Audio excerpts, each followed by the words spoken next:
बिस्मिल्लाहिर्रहमानिर्रहीम। हम कंटिन्यू कर रहे हैं अपना lecture on entrepreneurship, chapter number 4। Last हमने डिफरेंट मेथड्स की बात की थी जो कि हमारे लिए आइडियाज क्रिएट कर सकते हैं। अभी हम बात करते हैं क्रिएटिव प्रॉब्लम सॉल्विंग की। Creative problem solving is more related with one's aspect or characteristic of creativity. So creativity है क्या? That is bringing out newer ideas, और किसी भी चीज को एक इनोवेटिव वे में अगर हम देखने की कोशिश कर रहे होते हैं, that can also be in context of creativity. अब जैसे जैसे एक इंडिविजुअल अपनी लाइफ में प्रोसीड करता है, क्रिएटिविटी के ट्रेंड्स भी आपको डिफर करते हुए नजर आते हैं। जस्ट एक एग्जांपल अगर हम यहाँ पर लेते हैं तो creativity tends to decline with age. एक तो सबसे पहली बात ये नजर आ गई कि एंटरप्रेन्योरियल एक्टिविटीज में whenever an individual is involved और वो जैसे जैसे एज में आगे जाता है तो उसकी क्रिएटिविटी निस्बतन डिक्लाइन करती रहती है। दूसरा एस्पेक्ट जो डिक्लाइनिंग ऑफ द क्रिएटिविटी का आपको नजर आता है वो है एजुकेशन के साथ, बिकॉज आप लर्नड पैटर्न्स की तरफ अपने आप को मोल्ड करना शुरू हो जाते हो। तो more you are moulded towards the learned patterns, तो आप उन्हीं सेट्स में ही चीजों को देखने की भी कोशिश कर रहे होते हो। उसकी वजह से भी एक एस्पेक्ट एजुकेशन का आपको मिल जाता है और उसकी बिना पर आपको क्रिएटिविटी निस्बतन डिक्लाइन होती हुई नजर आती है। देन अगर हम कुछ आइडियाज में इन्वॉल्व हैं, ब्रेनस्टॉर्मिंग कर रहे हैं, तो इट माइट बी कि हम क्रिएटिव रहेंगे, लेकिन जैसे जैसे हम क्रिएटिविटी को यूटिलाइज करना छोड़ते जाते हैं उसी तरह से इसका लैक ऑफ यूज जो है ये भी हमें डिक्लाइन इन द क्लैरिटी की एक सूरत में नजर आता है। And then another reason organisational management के कॉन्टेक्स्ट में, that is the bureaucracy. Whenever एक इंडिविजुअल जो है वो अपनी जॉब में इन्वॉल्व है, अपने काम में इन्वॉल्व है, and he has to perform all those task which are set by the superiors, तो वो उसी के चीज़ों को फॉलो कर रहा होता है। So whenever there is bureaucracy involve, तो वहां पर भी आपको क्रिएटिव आइडियाज उस तरह से नजर नहीं आते। सो जो लेटेंट क्रिएटिव पोटेंशियल है that can be stifled by perceptual, cultural, emotional and organisational factors. तो ये वो चीज़ें हैं जो कि हमारे जो क्रिएटिव पोटेंशियल है उसके ऊपर इफेक्ट कर सकती हैं कि कल्चरल एस्पेक्ट क्या है, इमोशनल अंडरस्टैंडिंग जो है एक इंडिविजुअल की अपनी ज़ात के बारे में वो क्या हो सकती है, ऑर्गेनाइजेशंस क्या उसको सपोर्ट करती हैं या नहीं करती। सो creativity can be unlocked by using any of the creative problem solving technique. So entrepreneurial context में हम उन डिफरेंट टेक्निक्स के ऊपर भी बात करने जाते हैं कि जो कि हमें हेल्प कर सकती हैं in order to basically solve this problem. So creativity की जो प्रॉब्लम है, अब क्रिएटिव प्रॉब्लम सॉल्विंग टेक्निक्स में हमारे पास पहली टेक्निक आ जाती है ब्रेनस्टॉर्मिंग। इसके ऊपर हमने पहले भी बात की। दूसरी है, इसको हम कहते हैं reverse brainstorming. Then we might be talking about the third method, that is Gordon method. Then fourth method के ऊपर हम बात करेंगे, that is the checklist method. और देन हम fifth method, that is named as free association, इसके ऊपर बात करने की कोशिश करेंगे। देन फोर्स रिलेशनशिप और कलेक्टिव नोटबुक मेथड के ऊपर हम बात कर सकते हैं। सो अभी हम इसके ऊपर थोड़ा सा डिटेल अंडरस्टैंडिंग जनरेट करने की कोशिश करते हैं। सो इनके ऊपर थोड़ा सा डिटेल में बात करते हैं, जैसे attribute listening, big dream approach और parameter analysis. So let's go into the detail of this. हमारे पास क्रिएटिव ब्रेन प्रॉब्लम सॉल्विंग के हवाले से जो पहला मेथड नजर आता है वो है that is brainstorming. So before going towards the brainstorming method of creative problem solving, हम ये सम अप कर लेंगे what is creative problem solving. Basically it's method of obtaining new ideas focusing on the parameters. So हम इसका entrepreneurial context में जहां पर नई प्रोडक्ट के लिए, न्यू बिजनेस आइडिया के लिए जनरेट करना चाहें तो हम इस क्रिएटिव प्रॉब्लम सॉल्विंग की टेक्निक को यूज कर सकते हैं। सो पहला मेथड आ गया brainstorming. So most well known method है and widely use both for creative problem solving and in idea generation as well. So previously इसको हमने जैसे पहले कहा डिस्कस भी कर लिया लास्ट लेक्चर्स में। और in creative problem solving, brainstorming can generate ideas about a problem within a short time frame through the spontaneous contribution of participants. So same as जैसे हमने पहले इसको डिस्क्राइब किया था कि एक ऐसा मेथड है जिसमें हम लोगों को आइडियाज जनरेट करने के लिए इन्वॉल्व करते हैं। सो दे आर गैदर्ड और वो आइडियाज जनरेट करते हैं और इसमें एक दूसरे के आइडियाज के ऊपर criticism नहीं होता. A good brainstorming session starts with a problem statement that is neither too broad nor too narrow. So ये एक बड़ा important aspect है कि हमने जब भी brainstorming को लेकर आना है तो हम एक problem statement को as a central issue use करते हैं, और वो problem जो भी हम दे रहे हैं वो it should not be too broad and it should not be too narrow. जैसे broader के context में देखा which would diversify ideas too generally so that nothing specific would emerge, और अगर too narrow रखते हैं तो which would tend to confine responses. So हमारे पास बहुत लिमिटेशंस आ जाती हैं. जब हम अपनी प्रॉब्लम स्टेटमेंट को प्रिपेयर करते हैं 8 से 10 से 12 इंडिविजुअल्स उनको सिलेक्ट किया जाता है कि वो पार्टिसिपेट करें, और to avoid inhibiting responses no group member should be recognised expert in the problem area. All ideas no matter how illogical need to be recorded with participants prohibited from criticizing or evaluating during the brainstorming session as well. तो ये तो हमारे पास हो गया जी पहला method. दूसरा method हमारे पास जो आता है वो है reverse brainstorming. As the name shows, a group method for obtaining new ideas focusing on the negative. So brainstorming को हमने एक आइडिया जनरेशन के लिए किया, एक problem statement which is not too narrow not too wide उसको use किया. Reverse brainstorming में हम क्या है सिमिलर चलते हैं जैसे ब्रेनस्टॉर्मिंग में चल रहे हैं, लेकिन except that criticism is allowed. So जो रिवर्स ब्रेनस्टॉर्मिंग है उसमें हम क्रिटिसिज्म को अलाउ कर देते हैं. In fact the technique is based on finding fault by asking such question as in how many ways can this idea fail.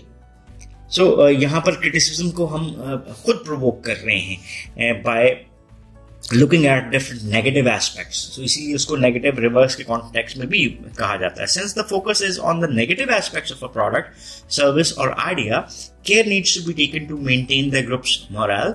Reverse brainstorming can be effectively used better than other creative techniques to stimulate innovative thinking. The process usually involves the identification of everything wrong with an idea, followed by a discussion of ways to overcome these problems. तो ये दो aspects आपको यहाँ पर नजर आए कि हम ये देखते हैं what is wrong with the idea, और फिर दूसरी चीज overcome कैसे कर सकते हैं हम इन ideas को. So reverse brainstorming almost always produces some worthwhile results, as it is easier for an individual to be critical about an idea than to come up with a new idea itself. So reverse brainstorming is more similar to brainstorming, और उसमें criticism को allow करते हैं. Negative aspects of the products, services, ideas के ऊपर बात की जाती है. ऐसे questions खुद raise किए जाते हैं कि हम किस तरह से failure की तरफ जा सकते हैं so that we can overcome those ideas. So next method जो third number पे हमारे पास आता है that is named as Gordon method. Gordon method is explained as for developing new ideas when the individuals are unaware of the problem. So Gordon method, unlike many other creative problem solving techniques, begins with group members not knowing the exact nature of problem. जो whole scenario है उसको जो भी आपके पास participants होते हैं उनके लिए क्लियर नहीं किया जाता. इससे क्या फायदा होता है कि ये इंश्योर करता है that the solution is not clouded by perceived और preconceived ideas and behavioural patterns. जैसे हम सिंपली कुछ चीज़ों के सिंपल से आइडियाज लेकर बैठे होते हैं कि उसका सोल्यूशन ये है और उसका सोल्यूशन वो है. सो जब आपको एक तरह से पूरी एक प्रॉब्लम के बारे में अंदाज़ा नहीं है, एग्जैक्ट नेचर का नहीं पता, तो आप मोर क्रिएटिव रह सकते हैं. So entrepreneurs start by mentoring a general concept associated with the problem. The group response by expressing a number of ideas, then a concept is developed, followed by related concepts through guidance by the entrepreneurs, and the actual problem is then revealed, enabling the group to make suggestions for implementation of the refinement of the final solution. So इस method के जरिए हम ज़्यादा बेहतर ideas अगर generate करना चाहें तो कर सकते हैं. देन हमारे पास आ जाता है चेकलिस्ट मेथड. फोर्थ ऑप्शन है that is the checklist method, developing a new idea through a list of related issues. Sorry. So checklist method में हम क्या करते हैं, new idea is developed through a list of related issues और suggestions. The entrepreneur can use the list of questions और statements to guide the direction of developing entirely new ideas or concentrating on specific idea areas. So checklist may take any form or can be of any length. So एक जैसे general checklist यहाँ पर आपको ये बनी हुई नजर आ रही है, ये जो आपको कंटेंट यहाँ पर नजर आ रहा है. Put to another uses new ways to use as other users if modified, adapt.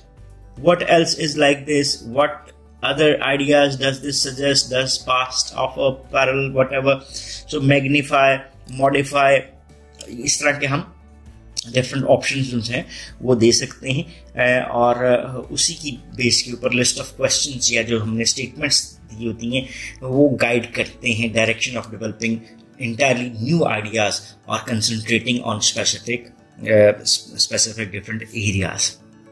So next हमारे पास जो 5th नंबर के ऊपर ऑप्शन आती हुई दिखाई देती है, that is free association. Free association क्या है? Developing a new idea through a chain of word association.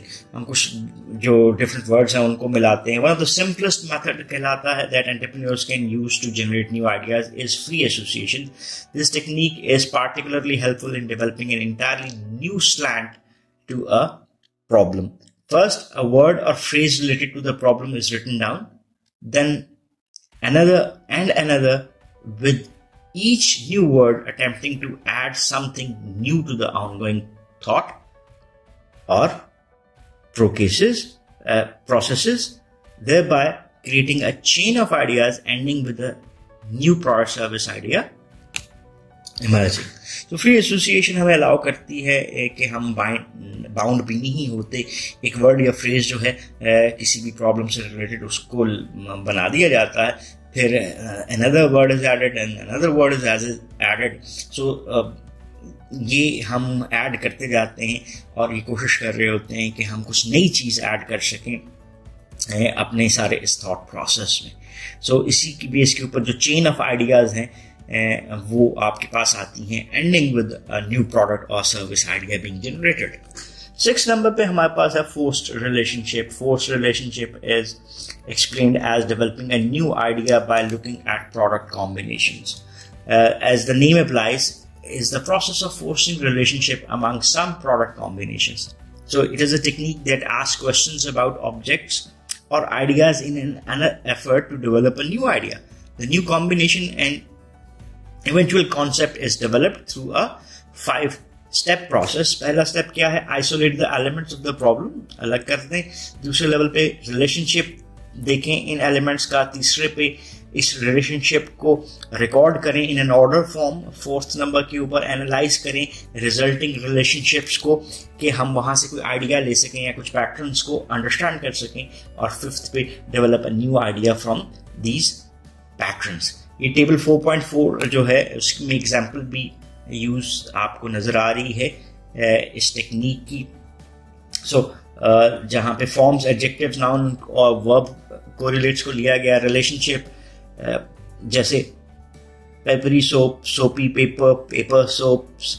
Idea patterns के आगे flex, wash and dry, travel aid. So इसी तरह से हम डिफरेंट कॉम्बिनेशंस को यूज करते हुए डिफरेंट आइडियाज को जनरेट कर सकते हैं. सो कलेक्टिव ली हमने फोर्स्ड रिलेशनशिप की बेस के ऊपर इस पांच स्टेप्स को अडॉप्ट करते हुए क्रिएट अ प्रॉब्लम सॉल्विंग कर दी. देन हमारे पास नेक्स्ट में 7th नंबर पे आता है जी collective notebook method. Collective notebook method is developing a new ideas by grouping members regularly regarding ideas. So collective notebook क्या हुआ? A small notebook that easily fits in a pocket containing a statement of the problem, blank pages and any pertinent background data is distributed. So सबको दे दी गई. Participants consider the problem and its possible solutions regarding ideas at least once, but preferably 3 times a day.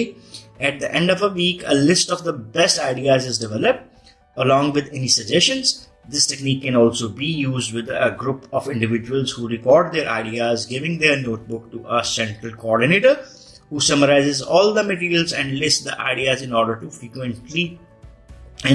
of frequency or mentions, or summary becomes the topic of a final activity final creative focus group discussion by the group participant. So हमने क्या किया कि दो methods को इकट्ठा किया. Collective notebook method में हमने नोटबुक विद प्रॉब्लम स्टेटमेंट जो है और बैकग्राउंड के साथ ब्लैंक पेजेस के साथ दे दी, और फिर उसके ऊपर once in a day at least और 3 times a day हमने आइडियाज लिए. एक वीक के बाद उसको इकट्ठा किया, रेपिटेटिव आइडियाज को देखा, फ्रीक्वेंसी ऑफ आइडियाज को असेस किया, उसकी बेस के ऊपर जो हमारे पास फाइनल आइडियाज आते हैं उसके ऊपर हमने सेकंड मेथड भी लगा सकते हैं, that is a focus group. ठीक है. सो उसकी बेस के ऊपर हम फाइनल आइडियाज को सिलेक्ट कर सकते हैं. 8 नंबर पे है हमारे पास attribute listening is explained at developing a new idea by looking at the positives and negatives. Attribute हम किसको कह रहे हैं, जैसे कैरेक्टरिस्टिक्स, और attribute listing basically is an idea जो कि find करता है techniques that has the entrepreneur list the attributes of an items or problems and then look at each from a variety of viewpoints. So हमने क्या लिए, positives भी ले लिए और negative attributes के ऊपर भी देख लिया. Through this process, originally unrelated objects can be brought together to form a new combination and possibly a new product service that better satisfies a need as well. 9th के ऊपर हमारे पास आता है that is named as big dream approach. What is this big dream approach? हम बात करते हैं developing of a new idea by thinking without constraints. So आप जिस तरह से चाहते हैं अपने माइंड को रोके बगैर you can think big. Or big dream approach to coming up with a new idea requires that the entrepreneurs dream about the problems and its solutions. That is, the entrepreneur should think big. Every possibility should be recorded and investigated without considering any negatives involved or the resources required. So ideas should be conceptualized without any constraints until an idea is developed into a workable form. Then हमारे पास है जी 10th number पे parameter analysis, और हम parameter analysis as a last technique इसको देखते हैं. Final method for developing a new idea is parameter analysis. This involves 2 aspects: parameter identification and creative synthesis. यहाँ पे आपको figure 4.1 भी नजर आ रही है, which is also a depiction of parameter analysis. Step 1 में हम जो है involves analyzing variables in the situation to determine their relative importance. These variables becomes the focus of the investigation with other variables being set aside. So, control कर लिया गया हमने जी अपने variables को. After the primary issues have been identified, the relationship between parameters and that describes the underlying issues are examined, and through an evaluation of the parameters and relationships, one or more solutions are developed. So this solution development is called creative synthesis. So illustration of parameter analysis, जहाँ पे technology को observe किया गया, market need को need analysis की base के ऊपर देखा गया, और देन हम पैरामीटर एनालिसिस को बेसिकली इस पे रन करते हैं. Parameter identification as a step 1, creative synthesis step 2, और इसकी बेस पे रियलाइजेशन इन्वेंशन की सूरत में आपके सामने आती है दैट मीट्स द नीड्स. सो यहाँ से भी फीडबैक जा रहा है, यहाँ से भी फीडबैक जा रहा है. सो इसकी डायरेक्शन आपको दोनों सूरतों में नजर आती है, फीडबैक लूप की सूरत में भी. So that's all about different ideas जो कि हमने जनरेट किए इन क्रिएटिव प्रॉब्लम सॉल्विंग. और यहीं पे हम इस लेक्चर को ख़त्म भी करेंगे by just having a quick revision of the different concepts being studied here. So हमने brainstorming को देखा, फिर हमने reverse brainstorming को देखा, फिर हमने Gordon method को देखा, checklist method, free association, then हमने 6th नंबर पे forced relationship को, 7th पे collective notebook method, 8th पे attribution listening, और then 9th पे big dream approach, और 10th नंबर पे हमने parameter analysis को देखा. So these were the different creative problem solving techniques which can be used for the generation of entrepreneurial ideas. So if you still have any question or queries, then you can ask in the comment section and we would definitely love to answer those. So once again, thanking you. Have a nice time. Allah Hafiz.